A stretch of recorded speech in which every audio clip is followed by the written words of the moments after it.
রক্তমুখী সন্ধ্যা, এক ভূতের গল্প।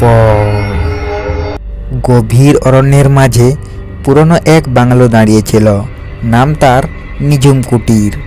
বহু বছর লোক চক্ষুর আড়ালে থাকা সেই বাংলোর আনাচে কানাচে ছড়িয়েছিল রহস্য আর চাপা কান্নার দীর্ঘশ্বাস।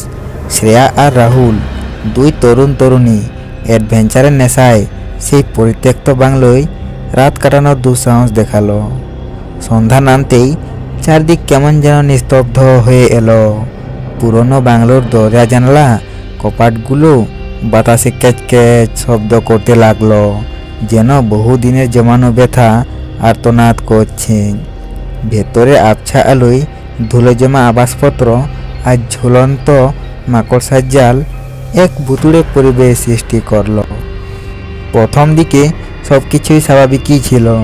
শ্রেয়া আর রাহুল হাসি ঠাট্টার মধ্যে ভয় কাটানোর চেষ্টা করছিল, কিন্তু রাত যত গভীর হতে লাগলো বাংলোর ভেতরের বাতাস ততই ভারী হয়ে এলো। একটা হিমেশ স্রোত যেন তাদের আশেপাশে ঘোরাফেরা করতে শুরু করলো। হঠাৎ রাহুল দরজার বাইরে কিসের যেন খসখস আওয়াজ শুনতে পেল। প্রথমে ভেবেছিল হয়তো কোনো বন্য প্রাণী হবে, কিন্তু আওয়াজটা ক্রমশ বাড়তে লাগলো, যেন কেউ ধারালো নখ দিয়ে কাঠের দরজায় আঁচড় কাটছে। শ্রেয়ার মুখ ভয়ে ফ্যাকাশে হয়ে গেল।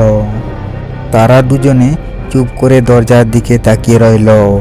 আওয়াজটা কিছুক্ষণ পর থেমে গেল। তারা স্বস্তির নিঃশ্বাস ফেলতেই বাংলোর ভেতরের ঘর থেকে ভেসে এলো এক মৃদু কান্নার শব্দ। একটি মেয়ের চাপা কান্না, যা তাদের বুকের ভেতরটা হিম করে দিল। সাহস করে রাহুল ভেতরে ঘরের দিকে এগিয়ে গেল। দরজাটা সামান্য ফাঁক করেছিল। আবছা আলোয় সে দেখল ঘরের মাঝখানে একটি পুরনো চেয়ারে কেউ বসে আছে। লম্বা কালো চুল তার মুখ ঢেকে রেখেছে, আর তার সারা শরীর থেকে যেন কালচে ধোঁয়া বের হচ্ছে। ভয়ে চিৎকার করতে গিয়েও থেমে গেল রাহুল। সেই মূর্তি ধীরে ধীরে তার দিকে ঘুরে তাকালো। তার মুখটা রক্তশূন্য, চোখ দুটো কোটর থেকে বেরিয়ে আসা, আর ঠোঁটের কোণে জমাট বাঁধা রক্তের দাগ। রাহুল পাথর হয়ে দাঁড়িয়ে রইল, তার শরীর যেন অবশ হয়ে গেছে। ঠিক তখনই শ্রেয়াও সেখানে এসে দাঁড়ালো। সেই বীভৎস দৃশ্য দেখে তারও বাকরুদ্ধ অবস্থা। রক্তচক্ষু সেই মূর্তি ধীরে ধীরে তাদের দিকে এগিয়ে আসতে লাগলো। তার লম্বা নখগুলো যেন শিকার করার জন্য উদ্যত। কোনো রকমে নিজেদের সামলে নিয়ে শ্রেয়া আর রাহুল দৌড়ে বাংলোর বাইরে বেরিয়ে এলো। পিছনে ফিরে তারা দেখল সেই রক্তমুখী মূর্তি দরজার সামনে দাঁড়িয়ে তাদের দিকে তাকিয়ে আছে। তার চোখের দৃষ্টিতে ছিল ঘৃণা আর প্রতিশোধের আগুন। তারা দুজনে হাঁপাতে হাঁপাতে জঙ্গলের পথ ধরে ছুটতে লাগলো। তাদের মনে একটাই ভয়, সেই রক্তমুখী ছায়া যেন তাদের পিছু ছাড়ছে না। রাতের অন্ধকারে তারা বারবার পিছন দিকে ফিরে তাকাচ্ছিল, আর প্রতিবারই তাদের মনে হচ্ছিল যেন কেউ তাদের অনুসরণ করছে।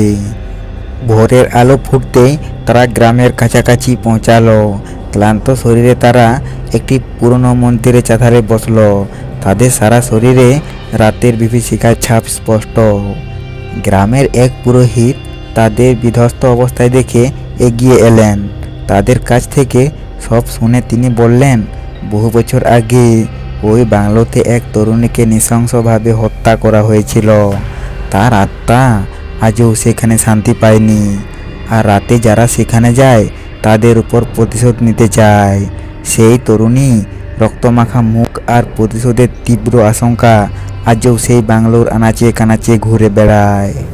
পুরোহিতের কথা শুনে শ্রেয়া আর রাহুল শিউরে উঠল। তারা বুঝতে পারল কেন সেই রাতে তারা এমন ভয়ঙ্কর অভিজ্ঞতার সম্মুখীন হয়েছিল। সেই রাতের পর তারা আর কখনো অ্যাডভেঞ্চারের নেশায় পুরনো বা পরিত্যক্ত জায়গায় যাওয়ার সাহস করেনি।